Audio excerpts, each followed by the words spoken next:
It almost seems like House of the Dragon can do no wrong. The show is absolutely incredible. After how terribly Game of Thrones ended, this came as a surprise to almost everybody, but week after week, the prequel series has been delivering. And in today's video, we're talking about how the new show fixed George R.R. Martin's most hated scene from the parent show. Let's get started. First up, Martin on his least favorite scene in Game of Thrones. You're probably expecting a scene from the abysmal final 2 seasons of the show, where the creators fumbled about what could have been the greatest television story of all time, right? But George's most hated scene was actually in the first season. That's right, folks, in arguably the best season of the show. We're as surprised as you are, but once you hear it, it'll actually make sense. Remember when Robert Baratheon went hunting in the woods with a handful of men and was attacked by a wild boar, and it led to his eventual death? Well, as it turns out, the creator of this world has a huge problem with it. George explained that the show didn't line up with what he had imagined of the hunt, and he blamed it on the budget. He said that he never wrote the hunting scene, but he knew what a royal hunting party was like, and the scene from Thrones wasn't it. In the Song of Ice and Fire,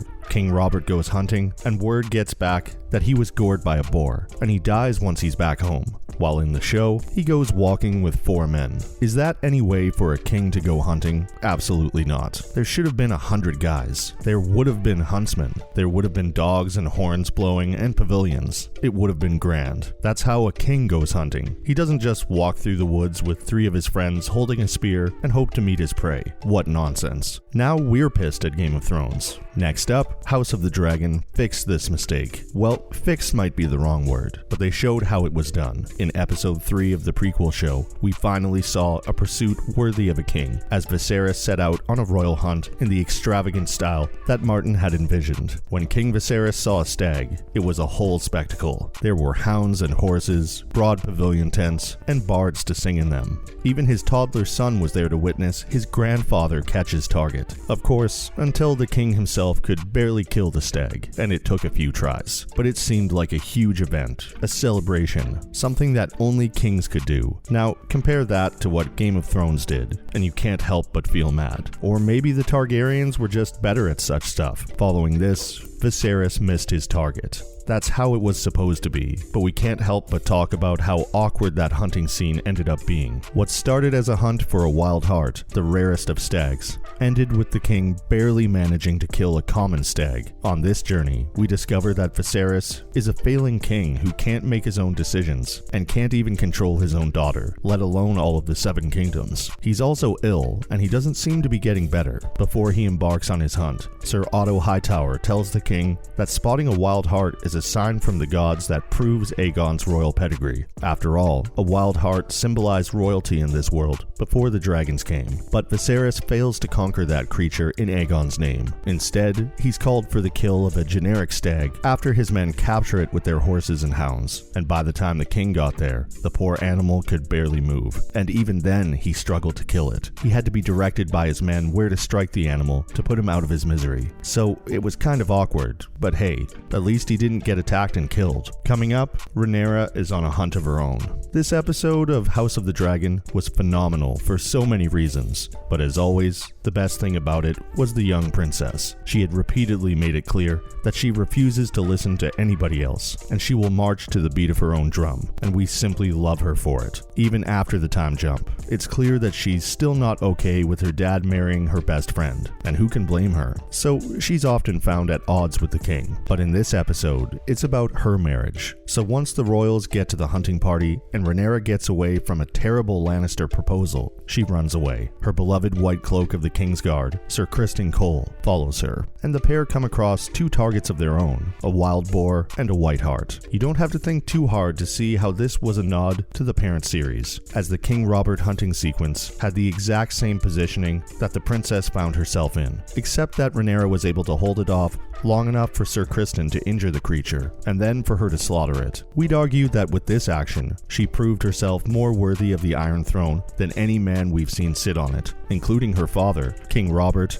or any of his kids. As for the White Hart, she lets it go. Her male counterparts would never. Finally, House of the Dragon fulfilled another one of Martin's wishes. We can't lie, the prequel show is a gift that keeps on giving. George has previously expressed that he was super sad that Game of Thrones didn't have a full-fledged jousting tournament in the earlier seasons. We're sure if HBO had known how big the show was going to become, they would have spared it another few million, but knowing how it ended, maybe not. Anywho, Martin revealed that Brian Cogman wrote a very faithful version of the jousting tournament in the original script, but due to budgetary constraints, it couldn't be in the show. But the new show didn't hold back. In the opening episode, we saw a super lavish, jam-packed tournament. It was an event in celebration of the king's firstborn male heir, and while that ended with a very avoidable tragedy, the tournament was super memorable, very brutal, and set the tone for what to expect ahead. Now, let's move on to some other related news. First up, Daemon Targaryen versus Jon Snow.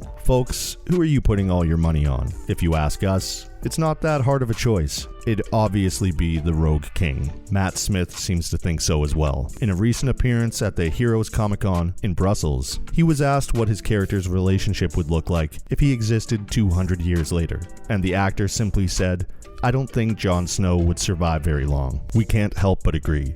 The King in the North had no chance. Next up, Fabian Frankel said Matt Smith looks great as Daemon. Come on, which one of you guys disagrees with that? Not only does he look phenomenal, but his acting is also so perfect, we're actually starting to believe that he's a real-life Targaryen. In a recent interview with the Times of London, Fabian was all praises for his co-star. He said that Matt was damn sexy in the show. In fact, he looked the sexiest he had ever seen him. And you know what? We're in full agreement. He shared that the two had a blast shooting all Kristen and Daemon scenes. Unlike their characters, the actors also really like each other a lot. We're delighted to know that they get along, because their acting was starting to feel a little too realistic, and we mean that in the best possible way. Lastly, House of the Dragon is too dark. Deja vu. If we had one problem with the new series, it would be this. Why is it so damn dark at times? Especially in the last episode, it suddenly got so dim that it was hard to see what was going on. It seems like the creators took note of everything that was wrong with the parent show and fixed it before going into this.